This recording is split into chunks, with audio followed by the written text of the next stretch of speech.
Hello guys, आज की कहानी की स्टार्टिंग वही सीन से होती है जहाँ पे सुपरफिश कहता है कि आ जाओ बैठ जाओ, मैं तुम्हें को छोड़ दूंगा और मैं तुम्हें चार्ज भी नहीं लूँगा तुमसे। क्या ये सुनने के बाद डीजे कुछ देर चुप रह जाता है और कहता है नहीं मैं ठीक हूँ कहने लगता है और वहाँ से जाने लगता है। और सुपरफिश कहता है कि आज चारों तुम इंसान लोग जल्द ही बीमार हो जाते हो। ये सुनने के बाद डीजे कहता है कि मैं ठीक हूँ, आई एम रियली डीजे कहता है कि मेरे पीछे मत आओ।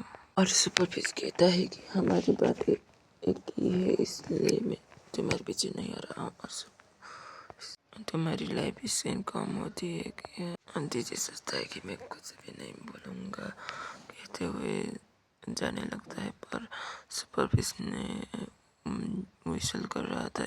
इससे परेशान होकर डीजे कहता है ठीक है मैं तुम्हारे साथ चलूँगा कहकर डीजे के शोल्डर पे हाथ रखते हुए पीछे जाने लगा। और डीजे कहता है कि अब तुम खुश हो कहते हुए सुपरफिश कहता है तुम्हारा क्या मतलब है कहने लगा सुपरफिश।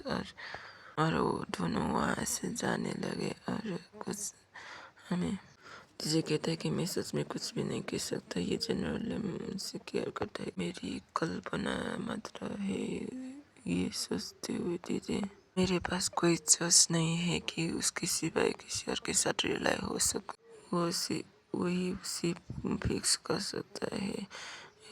सुपरफिश कहता है कि हम आ गए और हमें दिखाई जाता है कि सुपरफिश के बाइक से निकलते हुए डीजे कहता है थैंक्स। ये सुनने के बाद सुपरफिश अपने आप को सोचे कहता है कि और हमें डीजे कुछ सोच भी और वो घर के अंदर जाते हुए दिखाया जाता है। वो घर के अंदर जाते हुए कहता है कि सुपरफिश और पीछे मुड़ते हुए कहता है कि थैंक यू। और ये सुनने के बाद सुपरफिश कहता है कि तुमने पहले ही कह दिया, उसके लिए नहीं है ये थैंक यू, जो सुबह हुआ था उसके लिए है ये थैंक यू। मुझे और मेरे दोस्तों को बचाने के लिए धन्यवाद, तुम्हें ये सब करने की कोई ज़रूरत नहीं थी पर तुमने बचाया इसके थैंक यू। सुपरफिश ने कहा कि हाँ मुझे बचाना ही था क्योंकि तुम्हारे अंदर कोर है इसलिए मैंने तुम्हें बचाया।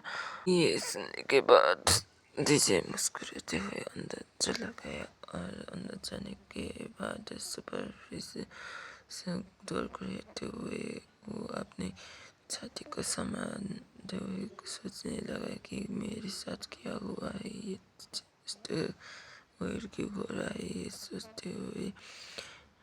और हमें चिल्लाने की आवाज़ सुनाई देती है कि हमें दिखाई देता है वो अपने चोट पे मलहम लगा रहा था और सोचता है कि डीजे ने किसी कहा था कि मैं बीमार हो जाऊंगा। और हमें दिखाई जाता है कि ये चोट और हमें बेल रिंग सुनाई जाता है और वो सोचता है कि अब कौन आ गया, ये बहुत लेट हो गया है। ये सोचते हुए वो बाहर जाने लगा। और हमें बाहर दिखाया जाता है कि उसका दोस्त आया था और वो कहने लगा कि मुझे माफ़ कर दो, मुझे तुम्हें ये उस तरह नहीं कहना चाहिए था। उसका दोस्त कहता है और जिसे कहता है कि उसे ज्वाइन कर सकते हैं। और ये हम जिन लोगों को पता है कि हमारे क्लब में कितने लोगों की ज़रूरत है। और ये सुनने के बाद और उसका दोस्त बहुत खुश हो जाता है और वो कहता है कि अब मैं जा रहा हूँ, अब कल मिलेंगे। वो कहते हुए साइकिल लेके वहाँ से जाने लगा। और हमें डीजे को दिखाया जाता है वो पीछे मुड़ने लगा और उसने पीछे मुड़ते हुए एक तरफ देखते हुए सोचने लगा कि उधर को किसी को मैंने देखा था पर उधर कोई भी नहीं था।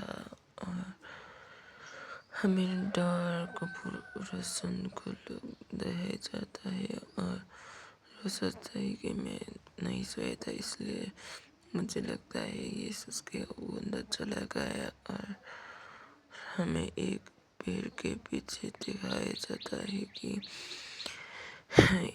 एक मार्क्स एक चाकू लेकर खड़े हो रहे दिखाया जाता है। और इसी सीन के साथ आज की स्टोरी हुई खत्म। तो हम दूसरी